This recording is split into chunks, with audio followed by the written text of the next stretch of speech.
जय हिंद दोस्तों, मैं हूं प्रभात। पीसीएस शिक्षा के मंच पे आप तमाम अभ्यर्थियों का हार्दिक अभिनंदन है। चर्चा के मुख्य बिंदु में है आज भारत की राज्य व्यवस्था का लेक्चर नंबर 13।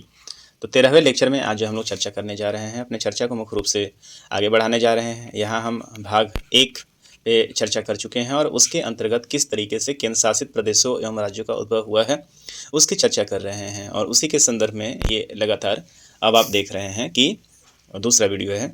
यहाँ अब हम लोग चर्चा करने जा रहे हैं कि केंद्र प्रदेश और राज्यों के उद्भव को लेकर हम लोगों ने इसके इतिहास के बारे में देखा कि किस तरीके से स्वतंत्रता के समय भारत में जितने भी राज्य हुए, पहले देशी रियासतों का एकीकरण किया गया और एकीकरण करने के बाद अब उनको ए, बी, सी और डी के अंतर्गत जो 29 राज्य बने और यूटी बने, उसमें से मुख्य रूप से 28+1 का स्ट्रक्चर था। 28 राज्य और एक केंद्र शासित प्रदेश बना और इसको मुख्य रूप से ए, बी, सी और डी के अंतर्गत जो है वो बांट दिया गया। और इसको कहाँ रखा गया, तो संविधान के भाग 7 में इसका जिक्र किया गया।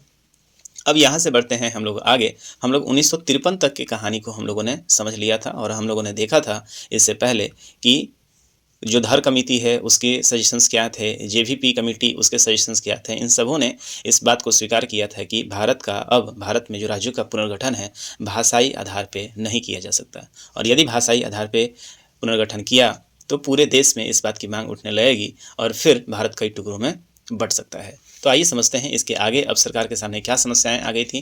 तो हम लोगों ने देशी रियासतों के एकीकरण को देख लिया है, राज्यों के पुनर्गठन को देख लिया है। अभी हम लोग चर्चा करने जा रहे हैं विभिन्न आयोग के बारे में, और आयोग से चर्चा करते करते हम लोग पहुंच जाएंगे भारत के कुल जो अभी नया में जो भारत पास राज्यों का स्ट्रक्चर है 28+8 के स्ट्रक्चर तक हमारा प्रयास रहेगा कि पहुँच जाए। तो आइए समझते हैं कि क्या हो रहा है। 1949 ईस्वी देश के आज़ाद होने के तुरंत बाद आप देखेंगे कि सबसे पहले भारत में जो 2 प्रमुख कमेटियां बैठाई गई, देशी रियासतों का शेष भारत में एकीकरण विशुद्ध रूप से जो कराया गया था वो क्या अस्थायी था और उतने रियासत तो हो नहीं सकते थे, निश्चित रूप से इन सबों का विलय करना था। और 552 रियासतों में से 549 रियासतों का और कुल मिला के एक जम्मू कश्मीर बच गया था। तो इन सबों का जो है 552 रियासतों का भारत में एनेक्सेशन हो चुका था, विलय हो चुका था। अब समस्या यहाँ पे आ रही थी कि इन सबों को अब कैसे राज्यों में विभक्त किया जाए। तो अंततः कमेटी बैठती है और कमेटी बैठने के बाद इन सबों को विलय करा के कुल मिला के भारत को 29 मतलब 28+1 का स्ट्रक्चर तैयार होता है, जिसके बारे में हम लोगों ने पिछले वीडियो में पढ़ा है। और इसको अंततः ए, बी, सी और डी में बांट दिया जाता है और संविधान के भाग 7 में इसको जगह दी जाती है। अब यहाँ से आगे क्या होता है, अब जब ए, बी, सी, डी में इसको बांटा जाता है तो भारत में एक बार फिर से भाषाई आधार पे बांटने की सुगबुगाहट शुरू हो जाती है। और इस सुगबुगाहट और कहीं नहीं, कांग्रेस के अंदर से ही आती है। और इसके लिए अब यहाँ पे इसकी शुरुआत कहाँ से होती है, तो ये आंध्र प्रदेश से होती है। तो इससे पहले जब आंध्र प्रदेश में जब इसकी शुरुआत होती है तो सरकार ने इसके ऊपर आप देखेंगे कि फजल अली, यहाँ पे सबसे इम्पोर्टेंट ये है कि जो शुरुआत करते हैं उसमें सबसे जो महत्वपूर्ण नाम होता है, जिसके बारे में आप लोग पहले भी पढ़ चुके हैं। तो ये आंध्र प्रदेश के मुख्य रूप से कांग्रेसी नेता हुआ करते थे और जिसका नाम था पोट्टी श्री रामल्लू। पोट्टी श्री रामल्लू हुआ करते थे, जिसके बारे में पिक्चर पीछे लगा हुआ था। तो ये जो हैं वो आंध्र प्रदेश को लेकर आंध्र प्रदेश को भाषा के आधार पे अलग करने की बात कहते हैं और कहते हैं कि आंध्र प्रदेश नाम का जो है एक राज्य होना चाहिए।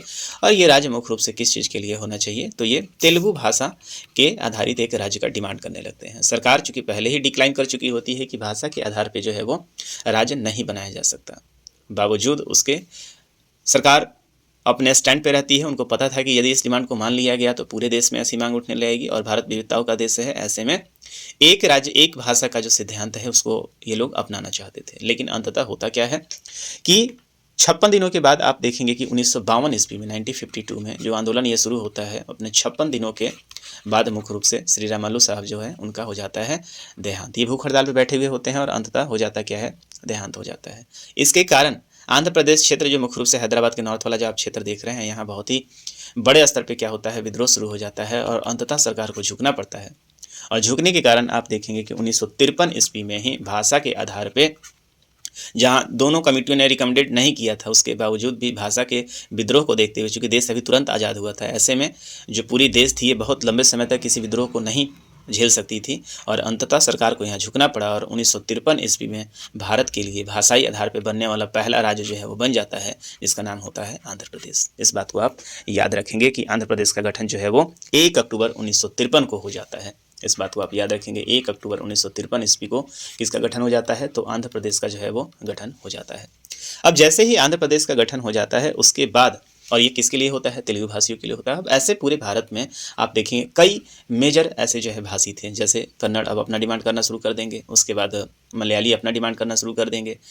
तो इस तरीके से अब ये मांग जो है बढ़ती चली गई। अब सरकार के लिए ये काफ़ी मुश्किल का समय था कि अब सरकार इसको कैसे टैकल करे। फिर अंततः आंध्र प्रदेश के निर्माण से अन्य क्षेत्रों में भी भाषा के आधार पर राज्य बनाने की मांग उठने लगी और भारत सरकार को दिसंबर 1953 में एक 3 सदस्यीय राज्य पुनर्गठन आयोग को बैठाना पड़ता है, जिसको हम लोग फजल अली आयोग के नाम से जानते हैं। तो ये कब बैठता है, दिसंबर 1953 में इस आयोग को बैठाया जाता है। और इसके अंतर्गत जो अन्य सदस्य थे, जिसके अंतर्गत आप देखेंगे KM पनिकर थे और HS कुंजरू थे। फजल अली तो इसके अध्यक्ष थे, इसलिए इसको फजल अली आयोग के नाम से जाना जाता है। इसके अलावा जो मुख्य रूप से इसके सदस्य थे, ये KM पनिकर थे और HN कुंजरी थे। और उन्होंने 1.5 साल के अध्ययन के बाद, लगभग 1.5 साल के अध्ययन के बाद, 1.5 साल 2 साल के अध्ययन के बाद 1955 ईस्वी में अपनी ये रिपोर्ट सरकार को सौंप दी। सौंपने में व्यापक रूप से स्वीकार किया गया कि राज्यों के पुनर्गठन में भाषा को मुख्य आधार बनाया जाना चाहिए। जहां इससे पहले दोनों ही कमेटी इसको स्वीकार कर चुकी थी, वहां इन्होंने इन संभावनाओं को टटोला कि हाँ, रीस्ट्रक्चर किया जा सकता है और भाषा के आधार पे बनाया जा सकता है, लेकिन उसने एक राज्य एक भाषा के सिद्धांत को अस्वीकार कर दिया। तो इससे पहले जो चर्चा चल रहा था, एक राज्य एक भाषा, इस सिद्धांत को उन्होंने अस्वीकार कर दिया और इसका मत ये था कि किसी भी राजनीतिक इकाई के पुनर्निर्धारण में भारत की एकता जो है वो प्रभावित नहीं होनी चाहिए। और किसी भी सूरत में आप चाहे जैसे भी करें, प्रशासनिक आधार पे जो है आप राज्यों को जरूर बांटें, लेकिन किसी भी सूरत में राष्ट्रीय एकता जो है वो प्रभावित नहीं होना चाहिए, अखंडता प्रभावित नहीं होनी चाहिए। समिति ने किसी राज्य पुनर्गठन योजना के लिए 4 बड़े कारकों की पहचान की। उन्होंने कहा कि राज्य का पुनर्गठन कराया जा सकता है और उसके लिए 4 प्रमुख तत्वों के बारे में चर्चा किया। देश की एकता एवं सुरक्षा की अनुरक्षण एवं संरक्षण, किसी भी सूरत में एकता बाधित नहीं होनी चाहिए। भाषाई एवं सांस्कृतिक एक रूपता होनी चाहिए। वित्तीय, आर्थिक और प्रशासनिक तर्क होने चाहिए और प्रत्येक राज्य एवं पूरे देश में लोगों के कल्याण की योजना और इसका संवर्धन होना चाहिए। देखिए, इसके बहुत बड़े मायने हैं। मायने ये हैं कि इन्होंने इस बात को स्वीकार किया कि हाँ साहब, हम लोग क्या कर सकते हैं कि पूरे देश में अभी जितने भी राज्य हैं या पूरे देश को हम लोग भाषाई आधार पर बांट तो सकते हैं, लेकिन एकता और अखंडता जो है वो प्रभावित नहीं होनी चाहिए। तो इसके लिए इन्होंने निवारण भी बताया। निवारण के रूप में इन्होंने बताया कि भारत में क्षेत्रीय परिषदों का इन्होंने क्या किया, क्षेत्रीय परिषदों के निर्माण की बात कही। इन्होंने कहा कि कई राज्यों का एक समूह बनना चाहिए और रीजनल जो है वो क्षेत्रों का निर्माण होना चाहिए, जहाँ पे समय समय पे इनका क्या है अवलोकन हो। दूसरा, वित्त आयोग जो फिनांस कमीशन है, इसकी चर्चा की गई, जहाँ वित्त आयोग में बताया गया कि सरकार को जो टैक्स आएगा उस टैक्स में कैसे इन सभी राज्यों को दिया जाए। तो इन सारे तथ्यों का जो मार्ग है वो यहीं से प्रशस्त होता है। और फजल अली आयोग ने अपने रिपोर्ट में फाइनली कहा और आयोग ने सलाह दी कि मूल संविधान के अंतर्गत 4 आयामी राज्यों के वर्गीकरण को समाप्त किया जाए। तो आप देखेंगे कि भाग 7 में जहां पे 4 आयामी राज्य जो हैं वो 29 राज्यों को मुख्य रूप से A, B, C और D के अंतर्गत अर्थात क, ख और ग को बांटा गया था, उसके अंतर्गत अब इसको भाग 7 को क्या किया जाएगा, निरस्त कर दिया जाएगा। यही कारण है कि जब आप भाग 7 को पढ़ते हैं तो वहाँ पर निरस्त लिखा हुआ मिलता है। और 16 राज्य और 3 केंद्र शासित प्रदेशों का निर्माण किया जाए। इन्होंने कहा जो पहले ABCD थी, जहां 29 थी, उसको रीस्ट्रक्चर करके हम लोग 16 राज्य और 3 UT जो है वो बना सकते हैं। 16 राज्य और 3 UT बना सकते हैं। बहुत इंपॉर्टेंट ये फैक्ट है, इसको बिल्कुल रट जाइएगा। तो फजल अली आयोग के अनुसार उन्होंने जो अनुशंसा की, उस अनुशंसा में उन्होंने 16 राज्य और 3 राज्यों का 3 UT का रिकमेंडेशन दिया था। भारत सरकार के पास जब ये जाती है, भारत सरकार इसके ऊपर चर्चा करती है और बहुत कम परिवर्तन इसके ऊपर करती है, थोड़ा सा परिवर्तन इसमें करती है, आगे पीछे करती है। और इस परिवर्तन के आधार पर सरकार कहती है कि नहीं, 16 राज्य नहीं, हम केवल 14 राज्य ही बनाएंगे और यूटीओ की संख्या को यहाँ पे बढ़ा देती है। यूटी जो है वो 6 हो जाता है, राज्य हो जाता है 14। तो फजल अली आयोग के परिणाम के अनुसार सरकार जिस बात पर एग्री होती है, वहाँ अब 14 राज्य और 6 केंद्र शासित प्रदेश में भारत जो है वो अब विभाजित कर दिया जाता है। तो राज्य पुनर्गठन अधिनियम 1956 और 7वें संविधान संशोधन अधिनियम 1956। तो सरकार जब इस बात पे एग्री हो जाती है तो अंततः 7th कॉन्स्टिट्यूशन अमेंडमेंट 1956 को लाया जाता है और 7वें संविधान संशोधन 1956 के द्वारा आप देखेंगे भाग 7 को क्या कर दिया जाता है, निरस्त कर दिया जाता है और भारत में 14 राज्य और 6 केंद्र शासित प्रदेशों का जन्म हो जाता है।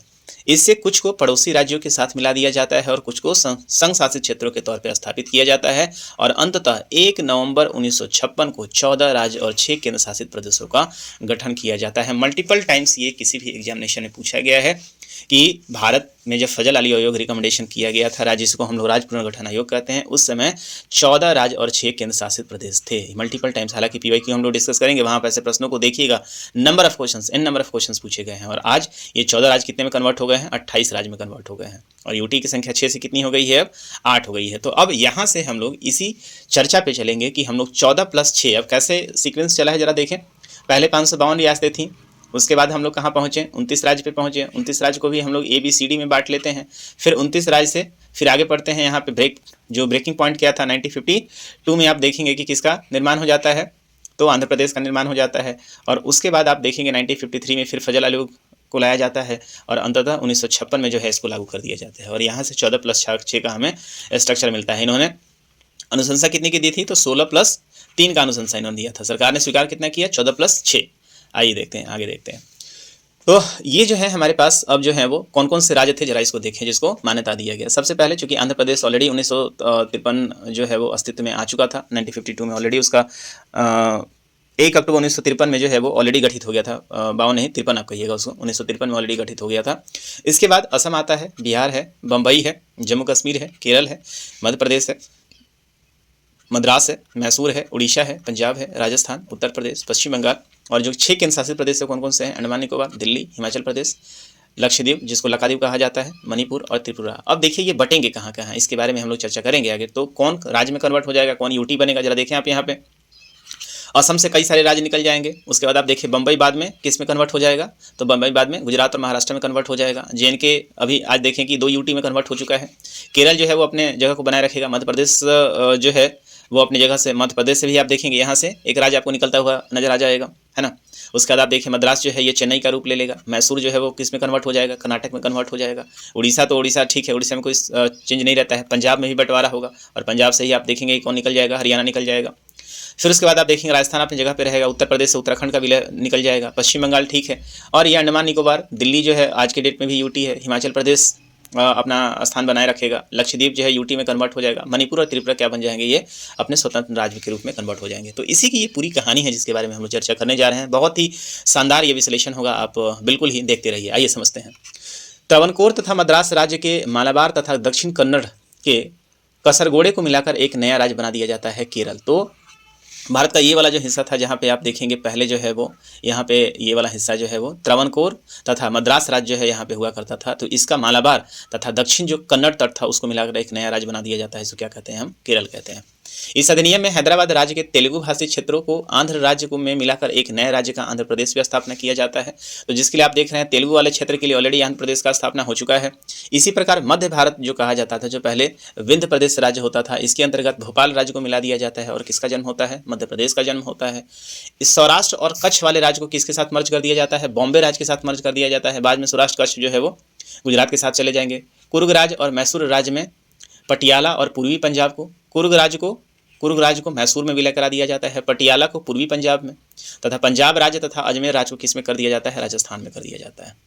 इसके अलावा इस अधिनियम द्वारा नए संघ शासित प्रदेश लक्षद्वीप, मिनिकॉय, अमिनी द्वीपों का सृजन मद्रास राज्य से काटकर बनाया जाता है। आइए देखिए, बहुत इंटरेस्टेड है ये हमारे देश में राज्य कैसे बने हैं उसका निर्माण। तो ये जो है आपके पास 1956 में ये स्थिति बनती है। इस मैप को देखिए, यहाँ पे कश्मीर आज भी है, हिमाचल प्रदेश की स्थिति वैसी ही है। पंजाब वाला जो है, ये वाला जो इस वाला है जिसको हम लोग पेप्सू के नाम से जानते थे, पेप्सू, तो क्या है? Patiala and east Punjab states union. इसका फुल फॉर्म होता है Patiala and east Punjab state union. तो ये वाला जो हिस्सा है यूनियन, ये यूनियन नहीं रहेगा, इसमें बटेगा।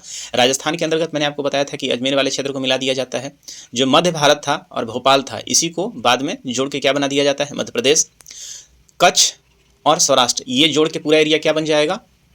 ये तत्काल तो बॉम्बे प्रोविंस के अंदर जोड़ दिया गया, लेकिन ये चीज़ बाद में अलग हो जाएगा गुजरात और महाराष्ट्र में। मैसूर वाला जो आप ये क्षेत्र देख रहे हैं, ये क्षेत्र मुख्य रूप से किस में कन्वर्ट हो जाएगा? कर्नाटक में। केरल मद्रास वाला क्षेत्र को मुख्य रूप से बांटा किसी गया, जो चेन्नई प्रेसिडेंसी हुआ करती थी उसको केरल में, और कोचीन, ये नीचे आप देखिए कोचीन, और इधर रहता है मद्रास। आंध्र प्रदेश तो परफेक्ट बटता ही है, इसमें बंटवारा हो जाएगा। ऊपर वाला क्षेत्र आंध्र प्रदेश, नीचे वाला कौन बन जाएगा? इधर वाला कौन बन जाएगा? तेलंगाना बन जाएगा। उड़ीसा में कोई बदलाव नहीं होता है। मध्य प्रदेश, विंध्याचल वाला एरिया है जो उत्तर प्रदेश आप देख रहे हैं, उत्तर प्रदेश विंध्याचल, ये सब एरिया जुड़ के क्या हो जाएगा? जो पहले मध्य प्रांत कहलाता था, अब ये उत्तर प्रदेश बन गया है। बिहार के साथ जो है वो झारखंड अभी जुड़ा हुआ है। झारखंड जो है 15 नवंबर 2000 को परिवर्तित हो जाएगा। वेस्ट बंगाल जो है ये अभी यही है, ईस्ट पाकिस्तान जो है यहाँ पे बीच में अभी बंटवारा हो चुका है, तो ईस्ट ये जो है ये पाकिस्तान के पास है। और असम जो ये पूरा दिख रहा है ये बाद में 7 भागों में बट जाएगा। यहाँ केवल अभी तत्काल मणिपुर और त्रिपुरा अपना अस्तित्व बनाए हुए हैं, और किस क्षेत्र में, यूटी के रूप में। बाद में ये पुणे स्टेट बन जाएंगे, और यहाँ है आपका अंडमान निकोबार। तो ये 1956 का मैप है जो भारत हुआ करता था। चलिए आगे बढ़ते हैं। तो 1956 के बाद अब नए राज्यों के बनने का सिलसिला शुरू होता है। सबसे पहले कहाँ से स्टार्ट करते हैं हम लोग, तो सबसे पहला चर्चा होता है 1956 में व्यापक स्तर पर राज्यों के पुनर्गठन के बावजूद भारत में राजनीतिक मानचित्र में व्यापक विविधता और राजनीतिक दबाव के चलते परिवर्तन की आवश्यकता महसूस की गई, और ये परिवर्तन होता चला गया। भाषा और संस्कृति की एकरूपता और अन्य कारणों के चलते दूसरे राज्यों से एक राज्य के निर्माण की मांग उठने लगी, और इसमें सबसे पहले आगे आता है महाराष्ट्र और गुजरात। तो जो बॉम्बे प्रेसिडेंसी आप देख रहे हैं, यहाँ से लेकर ये पूरा जो एरिया था ये बॉम्बे प्रेसिडेंसी कहलाता था। तो 1960 में द्विभाषी राज्य बम्बई को, और इस जो पूरे बम्बई थे इसमें दो भाषा के लोग हुआ करते थे। जो ऊपर वाले लोग हैं वो गुजराती बोला करते थे, और नीचे वाला जो रोड थे वो मराठी बोला करते थे, जो शिवाजी का एरिया पहले हुआ करता था। तो महाराष्ट्र के लोगों को, मराठी बोलने वाले को क्या नाम दिया जाता है, मराठा साम्राज्य, जो कि महाराष्ट्र कहलाता है। लोगों के लिए अब जो मराठा बोलते थे उसको महाराष्ट्र बना दिया जाता है, एवं गुजराती बोलने वाले लोगों के लिए एक नए राज्य का जन्म होता है, जिसको हम लोग क्या कहते हैं, गुजरात कहते हैं। और ये गुजरात के अंदर ही आप देखेंगे कच्छ और सौराष्ट्र को मिलाया जाता है। तो इस तरीके से बॉम्बे को तोड़कर, जो बॉम्बे था, अभी हमारे पास कितने राज्य थे, 14, और 14 में से अब टूट के हमारे पास कितने हो जाएंगे, अब 15वां जो नया राज्य बनेगा वो राज्य बन जाता है हमारा गुजरात, और एक हिस्सा बन जाएगा महाराष्ट्र। तो इस तरीके से भारत को अब अपना 15वां राज्य मिलता है, जिस राज्य को हम लोग किस नाम से जानते हैं, गुजरात के नाम से जानते हैं। और कब होता है ये, तो 1960 में हमारे पास क्या बन जाता है, गुजरात अस्तित्व में आ जाता है। चलिए यहाँ तक तो 14 + 6 का अब हमारे पास कितना हो गया है, 15 और 6 हो गया है। आगे बढ़ते हैं, और समय चल रहा है 1960। अगला चर्चा होता है कहाँ पे, दादर और नागर हवेली की। तो दादर और नागर हवेली 1954 में इसके स्वतंत्र होने से, यहाँ आपको पता है कि पुर्तगाल का शासन हुआ करता था। पुर्तगाली जब यहाँ से छोड़ के जाते हैं तो ऑपरेशन विजय को लॉन्च किया जाता है। लिबरेशन ऑफ गोवा जो है वो लॉन्च होता है 19 दिसंबर 1961 में, और गोवा जो है वो लिबरेट कर दिया जाता है। पुर्तगीजी यहाँ से चले जाते हैं, और पुर्तगाली जितना भी हिस्सा होता है तो वो सब क्या है, भारत में विलय करा लिया जाता है। 10वें संविधान संशोधन अधिनियम 1961 के द्वारा इसे संघ शासित क्षेत्र में परिवर्तित कर दिया जाता है। तो पुर्तगाली खासकर कहाँ पे थे, गोवा में थे, दादर नागर हवेली में थे। तो ये क्या बन जाता है, यूटी के रूप में कन्वर्ट हो जाता है, कब, 1961 में। ठीक है, और ये सेना यहाँ पे जो है वो इसको लिबरेट कराती है। तो 1961 में अब भारत के पास क्या हो गया है कि अब यूटी की संख्या यहाँ बढ़ गई है, और यूटी के रूप में दादर नागर हवेली जो है वो जुड़ गया है। गोवा, दमन एवं दीव, तो ऑपरेशन विजय के बारे में हमने चर्चा किया। 1961 में पुलिस कार्रवाई के माध्यम से भारत ने इन 3 क्षेत्रों को अधिग्रहित कर लिया। बाकी वो दादर नगर हवेली तो इन्होंने खुद से दे दिया, लेकिन गोवा, दमन और दीव देने के पक्ष में लोग नहीं थे। तो अंततः सेना यहाँ पे ऑपरेशन विजय चलाती है और 3 क्षेत्र को अधिग्रहित कर लेती है। 12वां संविधान संशोधन होता है 1962 द्वारा, इसे संघ शासित क्षेत्र के रूप में स्थापित कर दिया जाता है।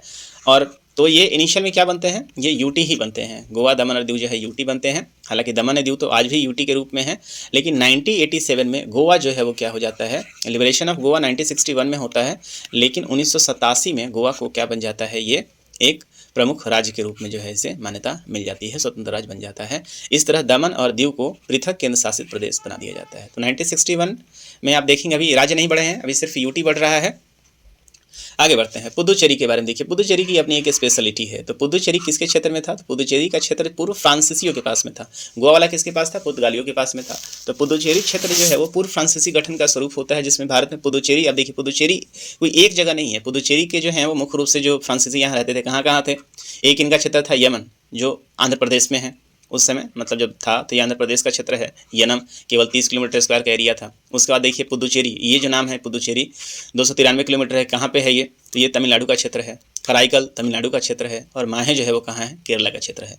तो इस तरह से आप देखेंगे जो पूरा जो इसका क्षेत्र है, जो यूटी बनता है, ये पुदुचेरी, इसका कुल मिला के 492 किलोमीटर स्क्वायर का क्षेत्र रहता है। इसके मुख्य रूप से 4 जो हैं वो जिले होते हैं, और ये जिले मुख्य रूप से कहाँ कहाँ पे हैं, यनम, 4 ये मुख्य रूप से 3 राज्यों में है। आंध्र प्रदेश में यनम है, पुदुचेरी कराईकल तमिलनाडु में, और माहे कहाँ पे है आपका, तो देखेंगे केरल में है।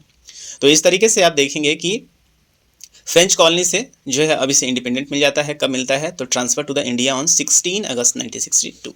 तो 16 अगस्त 1962 ईस्वी को आप देखेंगे कि ये तीनों क्षेत्र, जो पुदुचेरी का क्षेत्र है वो क्या हो जाता है, भारत में इसे बना लिया जाता है। 1954 में फ्रांस इसे भारत को सुपुर्द कर देता है और 1962 तक इसका प्रशासन अधिग्रहित क्षेत्र की तरह चलता है। 14वें संविधान संशोधन के माध्यम से इसे क्या बना दिया जाता है, यूटी बना दिया जाता है, जो पुदुचेरी आज भी यूटी ही है।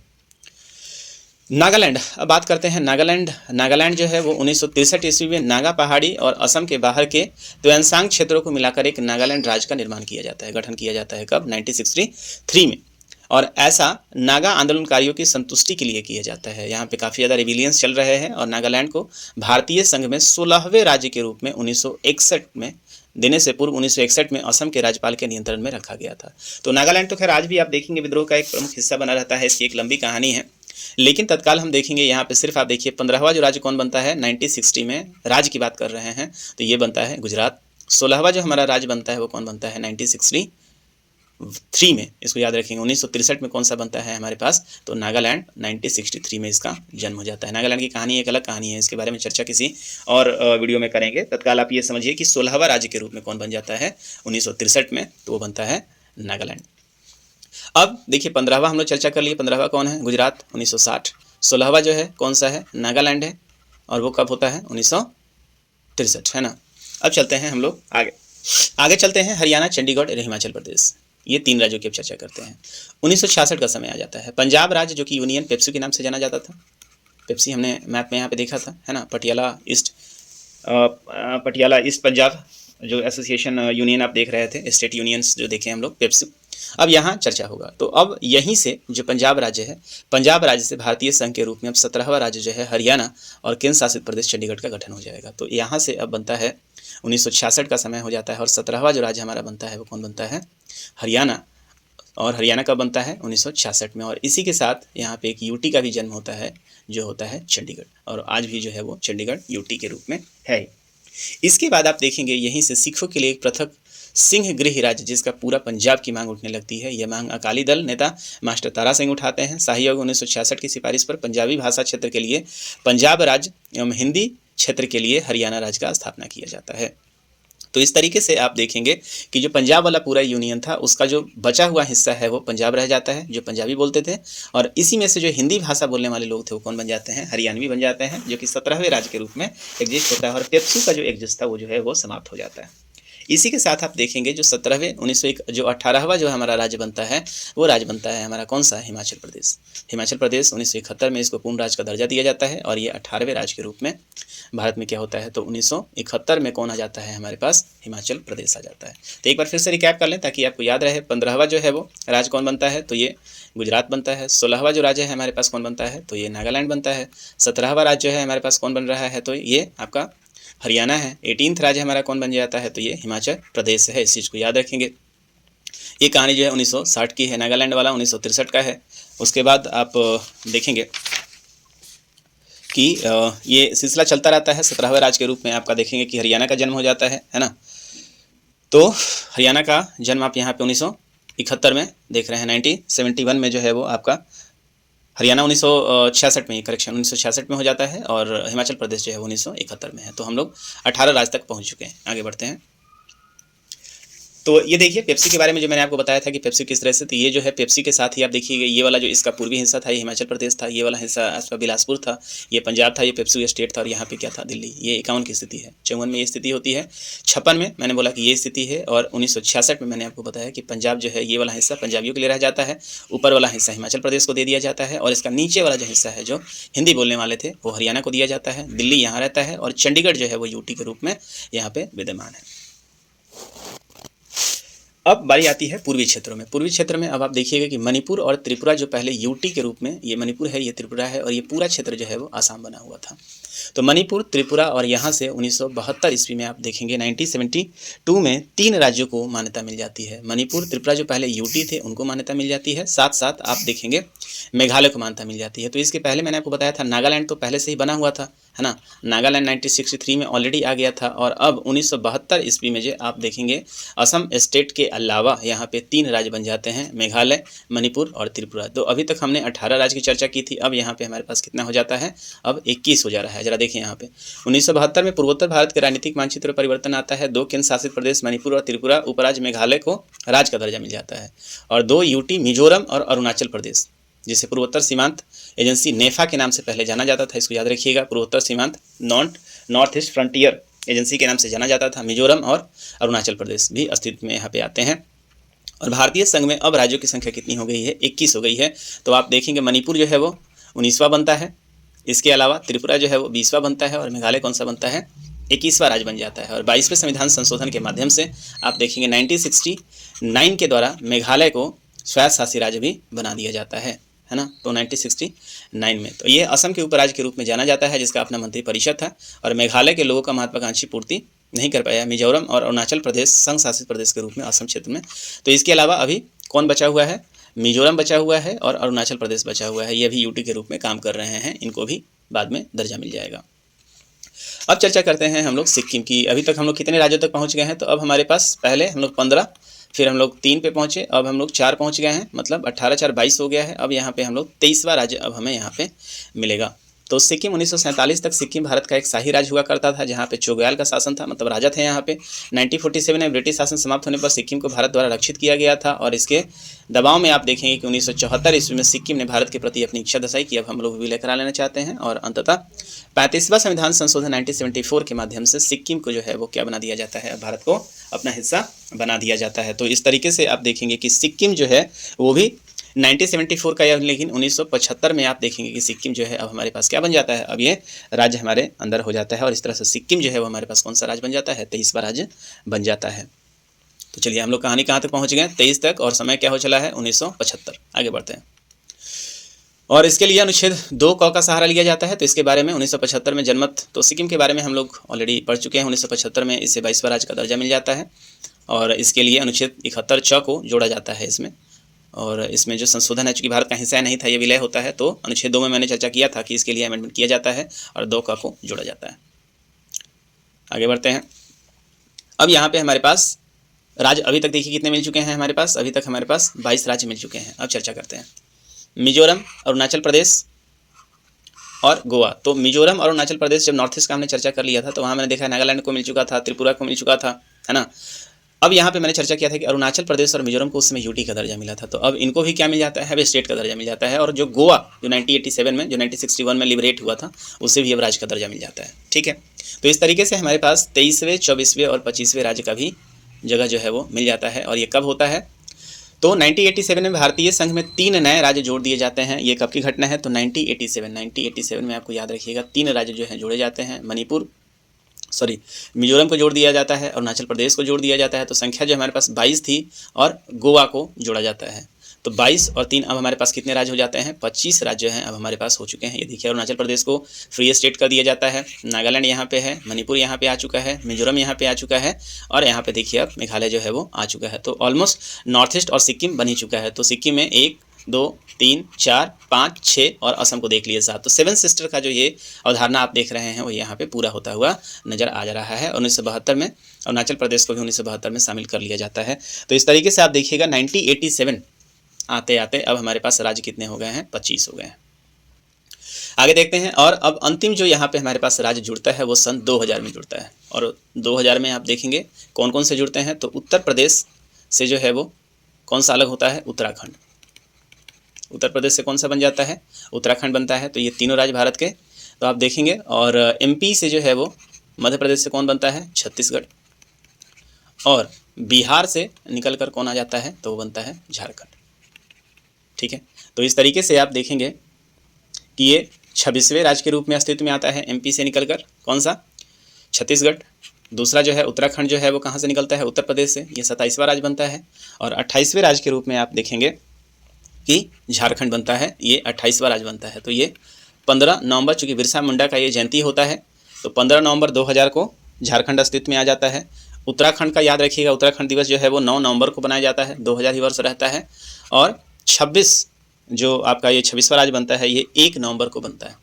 तो 1 नवंबर 2000 ईस्वी को जो है वो आपका छत्तीसगढ़, फिर उत्तर प्रदेश। तो ये देखिए उत्तर प्रदेश से कट के जो है कौन सा बन गया, उत्तराखंड। बिहार से कट के कौन सा बन गया नीचे, झारखंड। और एमपी से कट कर कौन सा बन गया, ये छत्तीसगढ़। तो इस तरीके से 25 + 3, तो हम लोग अब 28 राज्य की अवधारणा पर पहुँचे। यहाँ से भी कुछ एक और आता है हमारे पास, तेलंगाना। तो अंतिम जो अमेंडमेंट राज्यों की श्रेणी में हुआ है वो कहाँ हुआ है, 2014 में। और आंध्र प्रदेश जो कि भाषा के आधार पर बनने वाला पहला राज्य था 1953 ईस्वी में, इसमें भी एक अमेंडमेंट आता है और यहाँ से भी अब तेलंगाना जो है वो नया राज्य के रूप में इसमें सदस्य हो जाता है। और भारत के आप देखेंगे कि 2014 में ये आपके पास आता है, 20 नहीं, ये 20वां राज्य के रूप में स्थापित नहीं होता है। तो इस तरीके से अब जो है हमारे पास राज्यों की संख्या कितनी हो जाती है, 29 हो जाती है, इसको 29वां कर दीजिएगा। तो 29 राज्य जो है अब यहाँ पे आता है। लेकिन आप कहेंगे कि 29 राज्य तो साहब हो गए, 29 राज्य हमारे पास जो है तेलंगाना आता है। तेलंगाना का डेट कब का है, याद रखिएगा, ये 2 जून को ये हमारे पास आता है। तो ये 29th स्टेट है, ये यहाँ पे मिसप्रिंट है, इसको कर दीजिएगा। तो 2 जून 2014 को जो है वो आंध्र प्रदेश से कौन अलग हो जाता है, तेलंगाना अलग हो जाता है। तो ये 29वें राज्य के रूप में हमारे पास आता है। लेकिन हमारे पास अभी कॉन्फ़िगरेशन क्या चल रहा है, 28 + 8 का चल रहा है। तो इसको भी देख लेते हैं। तो बाद में क्या होता है, चेंजिंग कहाँ पे होता है, तो आप देखेंगे कि देखिए गुजरात की कहानी हम लोग पढ़ चुके हैं, नागालैंड पढ़ चुके हैं, हिमाचल। तो आप लोग जो है वो बुक से भी आप पढ़ सकते हैं, 29वां राज्य बन जाता है। लेकिन चेंजिंग कहाँ पे आता है, तो चेंजिंग आता है जम्मू कश्मीर और केंद्र शासित प्रदेश में। तो JNK जो है पुनर्गठन अधिनियम 2019 के माध्यम से जम्मू कश्मीर जो एक राज्य होता है उसको किस में कन्वर्ट कर दिया जाता है, UT में कन्वर्ट कर दिया जाता है। जिसके कारण जो हमारे 29 राज्य थे अब कितने बच गए, 28 बच गए हैं। ठीक है। और JNK के साथ उड़ने के साथ साथ 2 UT जो है हमारे पास मर्ज हो जाता है। तो 31 अक्टूबर 2019 को केंद्र शासित प्रदेश के रूप में जो जम्मू कश्मीर है वो चेंज हो जाता है और 2 केंद्र शासित प्रदेश बनते हैं, जम्मू कश्मीर और लद्दाख। फिर बारी आती है दादर नागर हवेली और दीव का, जो UT के रूप में थे। तो दादर नागर हवेली, दमन और दीव को जोड़कर एक UT बना दिया जाता है। तो ये कब का है, 2019 का अधिनियम है, 26 जनवरी 2020। ये अभी तक हमारे पास 26 जनवरी 2020 जो है वो लेटेस्ट अमेंडमेंट है। और यहाँ पे हमारे पास राज्यों की संख्या है 28 + 8। तो ये जो है फाइनल हमारे पास मैप है 28 राज्य और 8 केंद्र शासित प्रदेशों का। तो इस तरीके से हम लोगों ने भारत के पूरे 28 और 8 राज्यों का जो है हम लोगों ने इतिहास देख लिया। और अब इसमें कोई नया अमेंडमेंट होता है तो इसमें हम लोग आगे की तरफ जोड़ लिए और इस तरीके से हम लोग भाग 1 को पूरी तरीके से समाप्त कर चुके हैं। मुझे उम्मीद है कि बहुत कम समय में हमने इस चैप्टर को समाप्त किया है और आपकी एक अच्छी अंडरस्टैंडिंग बनी होगी। और यदि आपको लगता है कि ये मेहनत कामयाब है और ये आपके लिए काम कर रहा है तो अपने दोस्तों में सब्सक्राइब करें, इसे लाइक करें और अपने दोस्तों के बीच में भी शेयर करें। तो आज के लिए इस लेक्चर में इतना ही। अब हम इसके प्रैक्टिस सेट के ऊपर चलेंगे, इससे संबंधित अगला प्रैक्टिस सेट आएगा, फिर हम लोग भाग 3 के ऊपर चलेंगे। तब तक के लिए जय हिंद।